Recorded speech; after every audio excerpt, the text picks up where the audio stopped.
ሳያት ሁሌ ነበረ የምታለቅሰው። ምን ሆነሻል ምናምን እያለች ትጠይቀኛለች። አብርሽ እኔን ብቻ አይደለም የበደለው ቤተሰቤንም ጭምር ነው። እናቴንም ታውቁት ጓደኞቹም ከኔ ራቁ። በቃ እኔ አልፈልግም ከማንም ሰው ጋር አሁን ንክኪ አልፈልግም።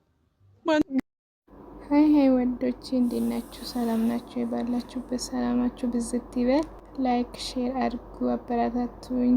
አዲስ ነገር ይዤላችሁ እመጣለሁ። እንዳያችሁት የአብርሽ አፍቃሪ መታለች በእንደገና። ጅብ ካለፈ ውሻ ጮኸ ይላል የሀገሬ ሰው። የት ነበረች ግን እስካሁን? እናንተ በጌታ የት ነበረች እስካሁን?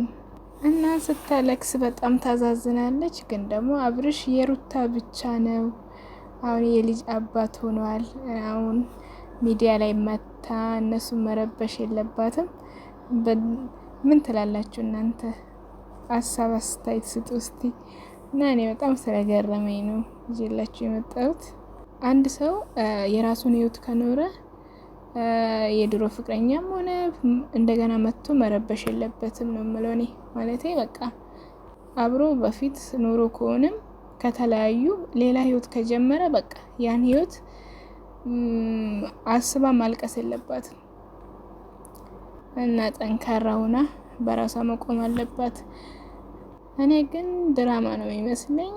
እውነት ከሆነ ግን በጣም ነው የሚያዛዝነው። ያው ሰው የሩታ ሆኗል፣ እሷ ደግሞ መታ ማልቆሳ ምንም ፋይዳ የለውም ካወዲ ማለት ነው። እና እግዚአብሔር ይሁን።